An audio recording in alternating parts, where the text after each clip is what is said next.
ሳልኖር አለ አለውኝ ኡስታዝ መቀጠል ትችላለህ። በኢሳይያስ 9:6 ላይ እሺ፣ አመሰግናለሁ ኡስታዝ። ያው መነታረክ ነው። ኢሳይያስ 6 ላይ ያው እኛ ለክርስቶስ የምንቀበለው ምክንያቱም የኢሳይያስ አብዛኛውን እኛ የብሉይ ኪዳን መጻሕፍቶች ስለ ሶስት ነገር ያጠነጥናሉ ብለን ነው የምናስብና አንደኛ እዛ ጋር ስናየው የገብርኤልን ብስራት ሉቃስን እናያይዛለን።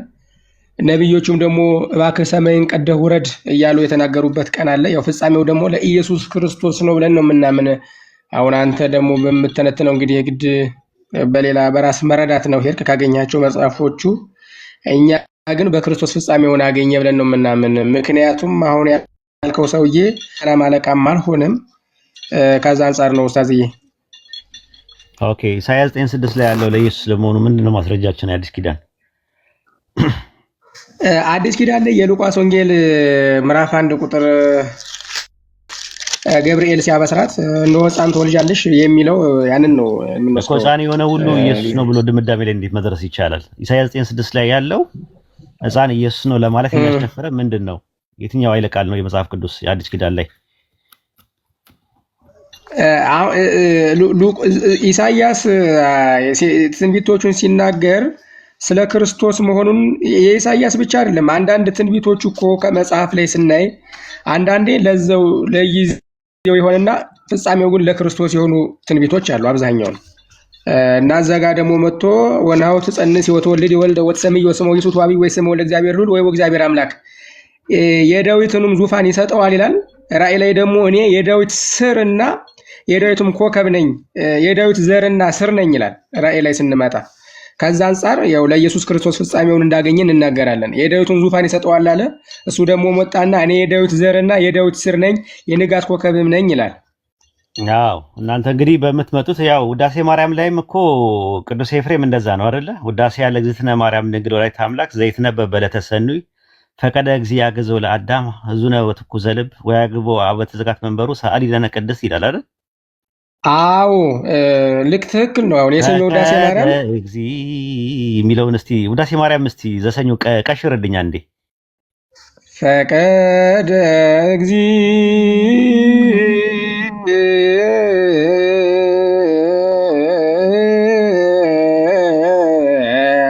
ያግዞ ለአዳም ሕዙነ ወትኩዘ ልብ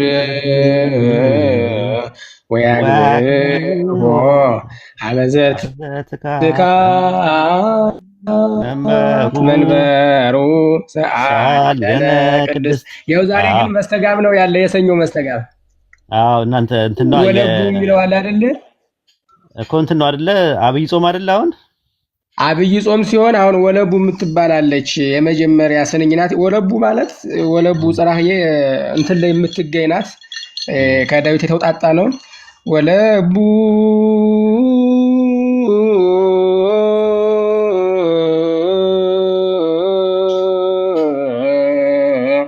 ጽራህየ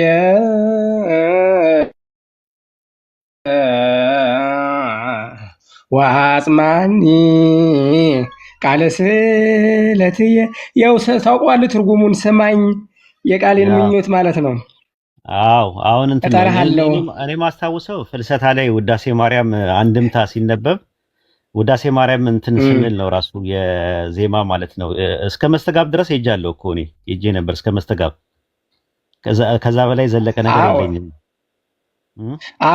አሁን እኔ ውዳሴ ማርያም ላይ ፍሬ ከርሳ አድሃነ ኩሎ ዓለመ ወሳረ ምኔነ መርገመ ወገብረ ሰላመ በማእከሌነ በመስቀሉ ወበትንሣኤው ቅዱስ። አሁን ይሄ ስለ ክርስቶስ ነው። ወሳረ ምኔነ መርገመ መርገምን ሻረ በመስቀሉ ቅዱስ በሆነ በመስቀሉ በማእከሌነ በመስቀሉ በእኛና በሱ መካከል ሰላምን ሰራ የሚል አለ።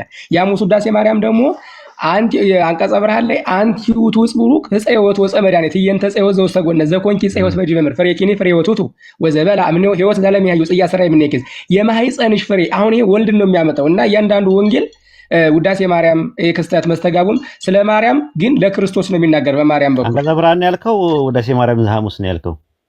አንቀጸ ብርሃን ነው አንቲ ውእቱ ጽቡሩክ ወፀ ሕይወት ወፀ መድኃኒት እንተ ጸውዘው ሰገነት የሚል አንቀጸ ብርሃን ላይ ያለ አንቀጸ ብርሃን ላይ ያለ አንቲ ውእቱ ንጽሕት ውዳሴ ማርያም ደግሞ ድንግል ህሪ ዘነበርኪ ውስተ ቤተ መቅደስ ከመታወት ዘግቡር የሚለውን የፈለከው ዘነበርኪ ውስተ መቅደስ። አዎ አያረሳውትም ማለት ነው። እኔ ማስታውሰው ይወድስዋ ነው። በጣም ይወድስዋ መላክ ለማለት ለውስተ ውስጣቴ መንጦላት ወይ ብልዋ ባህኪ ማርያም ሀዳሱ ጣዋ ይቤላ መላክ ለማርያም ተወከፊዮ ለቃለ ሀቤክ እያለ የሚለው ትዝ ይላል። አዎ እሱ ነው ትዝ የሚለው። ይህ አሁን ብስራትን ነው የወድስዋ መላእክት ለማርያም እንዲህ አመለክቷታል። ተወከፊዮ ለቃለ ሀቤክ ይህንን የቃልን ተቀበይ እያለ የሚናገር አብዛኛው ነው። ምስጋናው ሁሉ ለክርስቶስ ነው። በነገራችን ላይ ድጓውም ጸመድጓውም ዚቁም ቅዳሴውም ጉባኤ ቃና እንዴት ነው? ጉባኤ ቃና አለ ጉባኤ ቃና አዎ የነረግዲ በሰረገላ ሚስጥር አኮኑ ታበጽ እስከ ሰማያት ሀገር ይላል አይደል?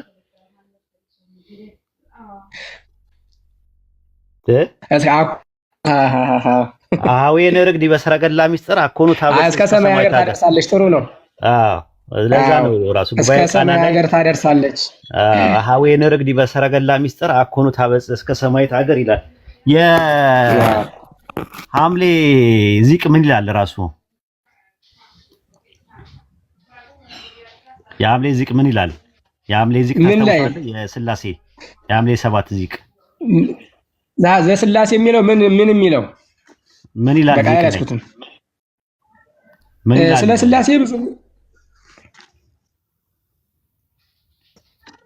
በቃ ላይ ያስኩት እሱን መጽሐፉ ይላል እንጂ እውነት ብታነብልኝ እፈተዋለሁ። ኦኬ እንትን ካለ እጅ ላይ ያለ ቆይ ላውጣልህ። እሺ እንደዛ ከሆነ የእንትን ማለት ነው እጅ ላይ የለም። እኔ ላውጣው። እሺ ምን ይላል መሰለ? ሐምሌ 7 የነበረው የሥላሴ ዓመታዊ በዓል ዋዜማ ላይ ሐምሌ 6 ቀን በዋዜማው ነአምን ወነአምልክ በአሐዱ እግዚአብሔር እምቅድመ ዓለም ሀሉ ይላል። ምን ማለት ነው? ነአምን ወነአምልክ በአሐዱ እግዚአብሔር እምቅድመ ዓለም፣ አንድ አምላክ የሆነን ቅድመ ዓለም የነበረን እናምልክ። እንደዛ አይደለም የሚለው በደንብ ይኸው ራሱ ነአምን ወነአምልክ በአሐዱ እግዚአብሔር እምቅድመ ዓለም ሀሎ እምቅድመ ዓለም የነበረውን ከዓለም በፊት በነበረ በአንዱ እግዚአብሔር እናምናለን እናመልካለን ይላል። ልክ ነኝ?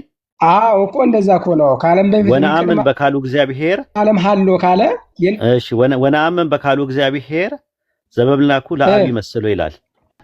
ወነአምን በካለ እግዚአብሔር ዘበምን ወነአምን በካሉ እግዚአብሔር ዘበምልክናሁ ለአብ ይመስሎ አብን በሚመስለው በእርሷው መተካከልን እንደመምሰል እንደመቀባት አልቆጠረም። አይደለም በካሉ እግዚአብሔር ይላል። አትዝለለው። በካሉ እግዚአብሔር ይላል።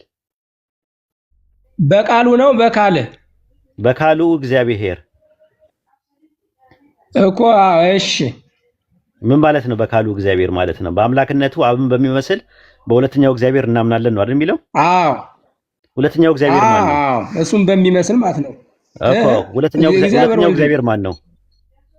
እግዚአብሔር ወልድ ከሁለተኛው እግዚአብሔር ነው። እግዚአብሔር ወልድ እግዚአብሔር ይባላል። እግዚአብሔር አብ፣ እግዚአብሔር ወልድ፣ እግዚአብሔር ሁለተኛው እግዚአብሔር ይባላል ወይ ነው የጠየኩ። ሁለተኛው እግዚአብሔር ይባላል ወይ?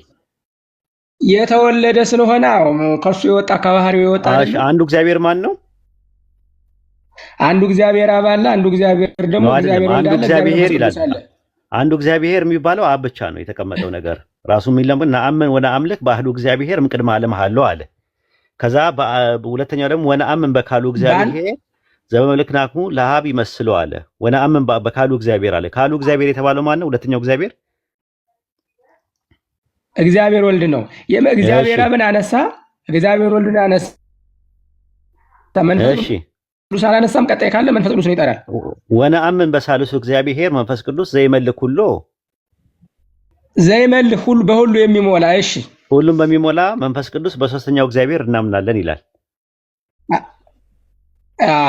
የመጀመሪያው እግዚአብሔር ማን ነው? እዚህ ላይ አሁን ምንድነው ሰት ያገኘህበት?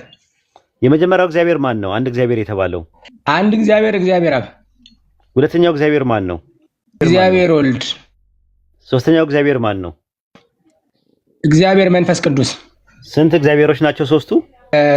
እንደምንለው በስመ አብ ወወልድ ወመንፈስ ቅዱስ አሐዱ አምላክ እንላለን። እግዚአብሔር አብ አለ፣ እግዚአብሔር ወልድ አለ። እነዛ ሶስቱ እግዚአብሔሮች ስንት አምላክ ናቸው አይደለም ያልኩ። ስንት እግዚአብሔሮች ናቸው እነዚህ እግዚአብሔሮቹ?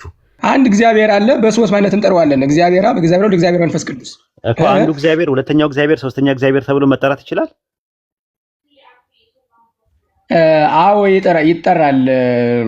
ግን መለኮታቸው አንድ መለኮት፣ አንድ ፍቃድ፣ አንድ አገዛዝ ነው ያለ። መለኮት ሶስትነት የለውም። አክባሪ አለ፣ ከባሪ አለ፣ ክብር መሆን አለ። ሲያከብር በከፈለው ስጋ አብም ወልድም መንፈስ ቅዱስም አብረው አክብረዋል። ስለዚህ መለኮት ሶስትነት አለው ማለት ነው። ክብር መሆን ግን የማን ነው? ክብር ሶስትነት የለውም። አንድ መለኮት ነው ያላቸው። ሰይፈ ሥላሴ ዘቀዳሚት ምዕራፍ 7 ቁጥር 68 ላይ ለመለኮት ሶስትነት ምስጋና ይገባል ይላል። እስቲ ግዕዙ አለኝ እኔ ግዕዙን ትነግረው ምን አውጣት ከላይ ጀምረ ዘቀዳሚት ምዕራፍ 4 ቁጥር 68 ግዕዙ እስቲ ንገረኝ። መልክ ምን ላይ ነው? ሰይፈ ሥላሴ እሺ ዘቀዳሚት የቀዳሚት ነው። ዘቀዳሚት ሰይፈ ሥላሴ ዘቀዳሚት ያው የቀዳሚው ማለት ነው። ከፍ ብላ አንበው እስቲ። ዘቀዳሚት ነው። ቀዳሚ የቀዳሚው እኮ ነው። ሰይፈ ሥላሴ የቀዳሚ የሰኞ የማክሰኞ አለ። የቀዳሚ ዘቀዳሚት የቀዳሚ ምዕራፍ 7 ቁጥር 68 ላይ እሺ ዘቀዳሚት እሺ ምዕራፍ ስንት ነው? ምዕራፍ 7 ቁጥር 68 መልክ ላይ ነው እንዴ ያለ? ሰይፈ ሥላሴ ነው ያልኩ። መልከ ሥላሴ አይደለም ያልኩ። መልካ ሥላሴ ሳይሆን ሰይፈ ሥላሴ ነው። ኡስታዝ ሰላም አለይኩም ነቢይ ነው ከፈለጋችሁ ኡስታዝ ልክፈትሎት ነው። ሰላም ወራህመቱላሂ ወበረካቱ። ምን አልከኝ? ልክፈትሎት ኡስታዝ ሰይፈ ሥላሴ አዎ ከፈለክ ክፈትለት። ያው እሱ እንትን ካለ ማለት እሱ አለኝ ስላለ ነው ለሱ ቅድሚያ የሰጠ ነው። ሰይፈ ሥላሴ አዎ ከፈተው እስከዛ ከፈተው ዘቀዳሚት ከፈተው ለሁለት ለማይከፈል ለመለኮት ሶስትነት ምስጋና ይገባል። ስለዚህ ለመለኮት ሶስትነት ይላል። መለኮት ምንነት አለው? ከላይ እንግዲህ ለአንድ ዙፋን ያለ መከፋፈል ለመለኮት ሶስትነት ምስጋና ይገባል አለ። መለኮት ምንን ስንትነት አለው? መለኮት ሶስትነት አሁን አብ የራሱ የሆነ አብ መገኛ ነው። አይ እነዛ አላልኩም እኮ እንደዛ ብላችሁማ እንደማታስተምሩ አውቃለሁ። ራሱ እነዛ ቅዱስ አንድም ሶስትም ናቸው አይደለ? መለኮት አይከፋፈልም። አዎ ግን መለኮት ያ መለኮት ሶስትነት አለው ነው የሚለው። እግዚአብሔር አብ፣ እግዚአብሔር ወልድ እና እግዚአብሔር መንፈስ ቅዱስ የሚባሉ ሶስት መለኮት በአካል እነዚህ ችግር ቢኖርባቸውም ዶግማ አይደሉም መጽሐፎቹ። አይ ችግር የለውም። መለኮት በአካል ስንት ነው? መለኮት ስንት ናቸው አይባልም። መለኮት በአካል ስንት ነው? አንድ መለኮት በአካል ስንት ነው? አንድ መለኮት በአካል ስንት ነው? እንደ ሰይፈ ሥላሴ መለኮት አካል አለው። እስቲ ነቢይ ላውጣለት እስቲ ዘረቡ እንደ ሰይፈ ሥላሴ ወይስ መለኮት በአካል ስንት ነው ይላል? እንዳስተምሩት ወይስ እንደ ሰይፈ ሥላሴ? እንደ ሰይፈ ሥላሴ እኮ ነው። ሲሆንም ሰይፈ ሥላሴ አሁን አንደኛ በሊቃውንት ጉባኤ የሚታይ አይደለም። ማንኛውም ሰው የሚያሳትፈው አንዳንድ ችግሮች እንኳን ቢኖርበት የነበረ ነው። ካልተቀበላችሁ ችግር የለውም። መለኮት በአካል ሶስት ነው ይላል። በአካል ሶስት እኮ የሚሆነው እንዴት መሰለህ ሀጂ፣ ወልድ የራሱ የሆነ መለኮት የለውም። መንፈስ ቅዱስም የራሱ የሆነ መለኮት የለውም። ጥያቄ ስለ መለኮት ነው እያወራን ያለ። መለኮት በአካል ስንት ነው? አንድ መለኮት ነው ያለ እኮ። የአንድ መለኮት በአካል ስንት ነው? አካል ስንል አብም ወልድም የራሱ መለኮት የለው። መንፈስ ቅዱስ ማለት አንድ መለኮት አለ። ያ መለኮት ደግሞ አሁን ለምሳሌ የኔና የእርሶና የጃቢር ኤሰንስ ስንት ነው? ምንነት ስንት ነው? አንድ ነው። እኔ እርሶና ጃቢር ምን ላየው በምንድን ነው? በማንነት ነው ወይስ በምንነት ነው? በምንነትማ አንድ ነን። እርሶም ሰው ነን። በምንነት ከተለያየን እርሶ ምንድን ነው? በማንነት ነው የምንለያየው። ስለዚህ በማንነት ነው። ስንት ነን? በማንነት ሁለት ነን። እኔ እርሶ ጃቢር ቆይ እንትኑ እንዳይጦዝ ቆይ ሶስት መለኮት ማለት ሶስት መለኮት አይደለም እኮ የሚለው መለኮት በአካል ሶስት ነው። መለኮት በአካል ስንት ነው? ሶስት ነው። በባህሪ ደግሞ ስንት ነው? መለኮት በአካል ሶስት ነው ማለት ምን ማለት ነው?